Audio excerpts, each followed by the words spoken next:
Video production crash course at NAB provided telcos and others an opportunity to meet with experts and specialists covering all aspects of video creation. Angela Absier, an executive producer of the 48-Hour Film Project, led off by reminding attendees of the importance of obtaining releases and having E&O insurance. Von Juarez followed her comments by describing how his company has produced ads for products like Butterfingers and Dunkin' Donuts. He described a new mini-series of videos designed for mobile phones that are in the tradition of Latin American telenovas. Perhaps they should be better known as celenovas. Bridget McGrath pointed out that you may have to wear many hats to complete a project and may even have to get in front of a camera on occasion. Mark Chiolis of Thompson Grass Valley Group provided an excellent history and overview of the different types of cameras as well as accessories that independent telcos can use for their local content efforts. Higher quality capture will ripple all the way through the post and delivery system. Why do you think 35mm film is used even to shoot standard def commercials that we see today? And thank you, Bogan Imaging, for the use of your tripod to film this event. Perhaps the most important thing about video is sound quality.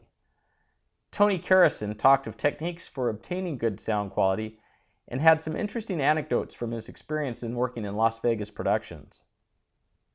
One of his most important comments was on the role of ear safety.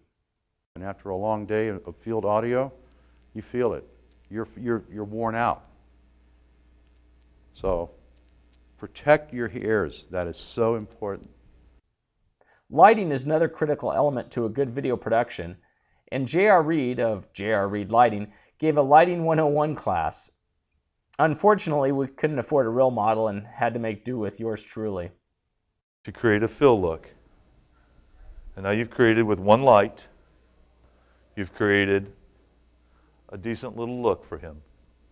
Dave Stump, a noted director of photography for Hollywood films such as X-Men and Garfield, emphasized the importance of planning in order to ensure a successful shoot. So by working backwards, you come up with a very elaborate lighting list, and then you'll do your lighting order based on a diagram of the set.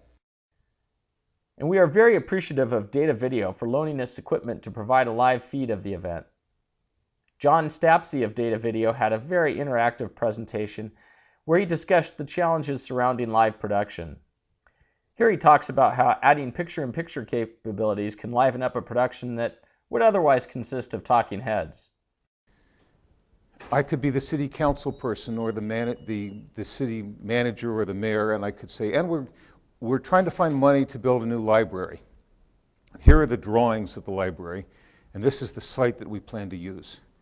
It's a way to tell a story within a story. Rob Calderia of Focus Enhancements discussed the importance of knowing where your digital assets are and how to access them. Calderia explained that good digital asset management requires upfront work, but it pays off in the long term.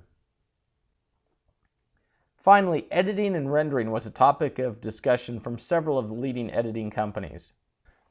Avid discussed how directors of shows such as Lost are using their products to choose among multiple takes. And for years, the job of assistant editors on a lot of projects in LA was to, line a script, and that is basically going in and establish the reference between the video and the spoken word and the actual script.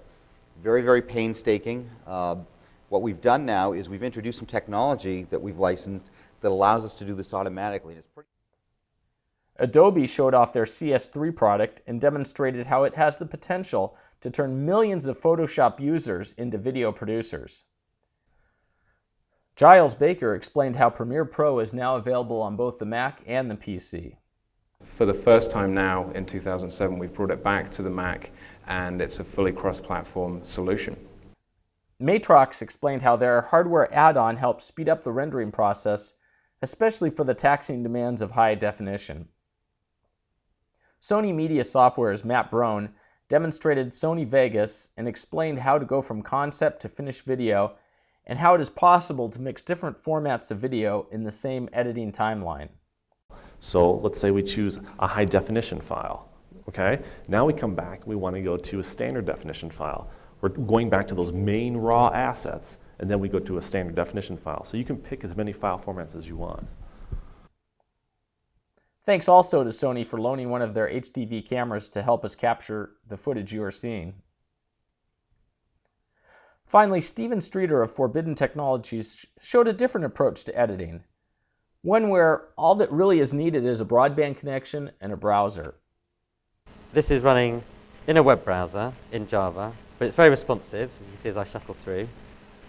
We've concentrated on making it easy to use, so you've got a good navigation system, you've got a good storyboarding system. Once you've chosen your shots, you can edit them. There's a full timeline editing system, it's frame accurate.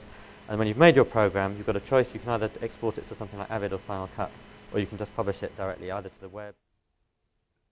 And thanks again for all the help we had from Lightbulb Communications, Tony Wild of Kelowna Telephone on the mixer board, Roger Bindle of Hem Productions and Viodi behind the camera.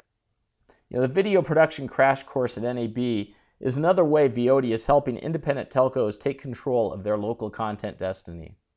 So for Viodi TV, this is Ken Pyle saying so long.